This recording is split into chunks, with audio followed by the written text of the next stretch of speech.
Hi, everyone. Welcome to week 9 Sidebar Conversations.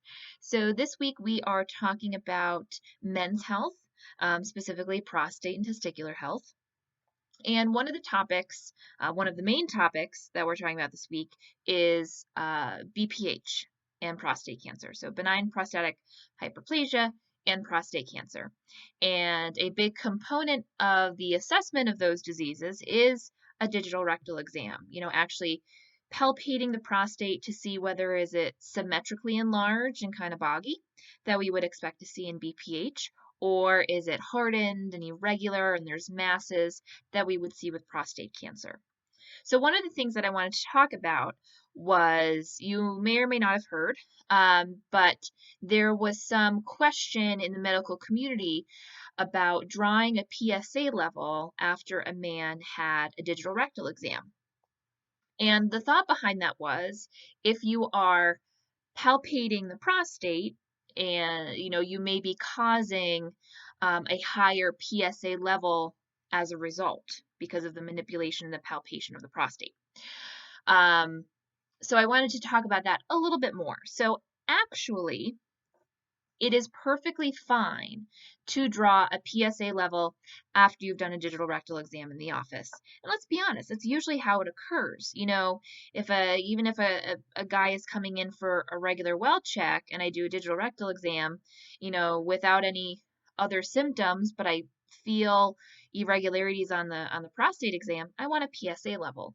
There would be no sense in me being like, oh, well, I can't draw the PSA today because I already did your digital rectal exam, so you might as well come back in a week or so. It's not convenient and it's not necessary. So there have been studies done. One in particular I found, it involved something like 200 or so men, and it turns out that there was only 2.9% of the men in the study had an increase in their PSA from normal to borderline. Let's think about that. There was an average increase in the PSA levels after digital rectal exam of 0.26. So the average PSA did go up a little bit after digital rectal exam. It went up 0.26. However, only 2.9% of all the men in the study went from a normal PSA to a borderline PSA. So that means that the 97% of other men in the study already had an elevated PSA, and that little bit of an increase in that 0.26 increase didn't really make a difference in their overall care. So the conclusion of the study was that PSA after digital rectal exam caused a statistically significant increase in the PSA, but not a clinically significant increase in the PSA.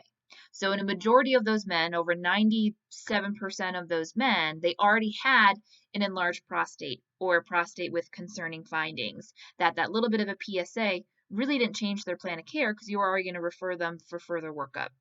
So that's what that means. So yes, there is the likelihood that the PSA will be slightly elevated after a digital rectal exam, but not enough to impact the overall clinical plan of care.